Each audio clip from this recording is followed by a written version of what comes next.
Good morning, শুভ সকাল। আজ 23শে জানুয়ারি। দেখে নাও আজ এক নজরে কারেন্ট অ্যাফেয়ার্স। এই বছর 26শে জানুয়ারি পরিবর্তে প্রজাতন্ত্র দিবস উদযাপন শুরু হবে 23শে জানুয়ারি থেকে। কেন্দ্রীয় সরকারি সূত্র অনুযায়ী জানা গিয়েছে যে নেতাজি সুভাষচন্দ্র বসুর জন্মবার্ষিকী মর্যাদা দিতে 23শে জানুয়ারি থেকে প্রজাতন্ত্র দিবস উদযাপন শুরু করার সিদ্ধান্ত নেওয়া হয়েছে। Boeing India engineering and technology সেন্টারের উদ্বোধন করলেন প্রধানমন্ত্রী নরেন্দ্র মোদী। মহারাষ্ট্র নাসিকের 27তম জাতীয় যুব উৎসবের উদ্বোধন করলেন প্রধানমন্ত্রী নরেন্দ্র মোদী। প্রধানমন্ত্রী মোদী মহারাষ্ট্রে 30,500 কোটি টাকার বেশি মূল্যে একাধিক উন্নয়ন প্রকল্পের উদ্বোধন এবং ভিত্তিপ্রস্তর স্থাপন করেছেন। কোথায়? মহারাষ্ট্রে।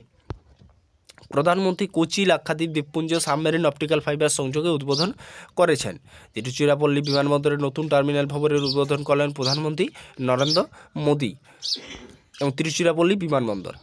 জয়পুর ডিজিপি সম্মেলনে যোগ দেন প্রধানমন্ত্রী নরেন্দ্র মোদী। আন্তর্জাতিক কলকাতা বইমেলার 47তম সংস্করণ উদ্বোধন করলেন পশ্চিমবঙ্গের মুখ্যমন্ত্রী মমতা বন্দ্যোপাধ্যায়। তো এই বছর কলকাতা বইমেলা 47তম সংস্করণ।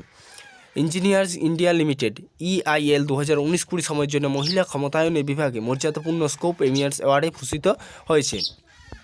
দক্ষিণ আফ্রিকা ICC অনূর্ধ্ব-19 ক্রিকেট বিশ্বকাপ 2024 আয়োজন করেছে এবং 19শে জানুয়ারি বিশ্বকাপ শুরু হয়ে শেষ হবে 11ই ফেব্রুয়ারি।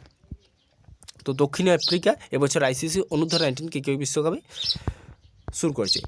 NIRF র্যাঙ্কিং অনুসারে দেশের শীর্ষ স্থাপত্য কলেজের তালিকায় IIT রুরকি 1 নম্বরে পৌঁছেছে। তো 1 নম্বর NIRF র্যাঙ্কিং অনুসারে দেশের শীর্ষ স্থাপত্য কলেজের তালিকায় কোনটি?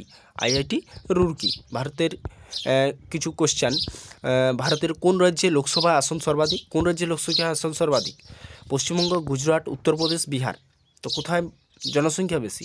উত্তরপ্রদেশ। তাই এখানে উত্তরপ্রদেশেই হবে। কোন যন্ত্রের সাহায্যে রক্তের চাপ মাপা হয়? রক্তের চাপ কোন যন্ত্রের সাহায্যে মাপা হয়? ব্যারোমিটারের সাহায্যে কী পরিমাপ করা হয়? ব্যারোমিটারের সাহায্যে বায়ুর চাপ পরিমাপ করা হয়। হাইড্রোমিটার যন্ত্রের সাহায্যে কী পরিমাপ করা হয়? তরলের আপেক্ষিক ঘনত্ব। এবং থার্মোমিটারের সাহায্যে কি তাপমাত্রা পরিমাপ করা হয়। তাহলে স্পিগমোমিটার যন্ত্রের সাহায্যে কিন্তু রক্তের চাপ পরিমাপ করা হয়। তো উচ্চ তাপমাত্রা পরিমাপ করা হয় কোন যন্ত্রের সাহায্যে? পাইরোমিটার। উচ্চ তাপমাত্রা পরিমাপ করা হয় পাইরোমিটার যন্ত্রের সাহায্যে। ভারতের নেপোলিয়ন কাকে বলা হয়? গিয়াসউদ্দিন বলবন, ইলতুৎমিশ, কুতুবউদ্দিন আইবক নাকি সমুদ্রগুপ্ত? কাকে বলা হয়? সমুদ্রগুপ্তকে। বিশ্ব জনসংখ্যা দিবস কবে পালন করা হয়?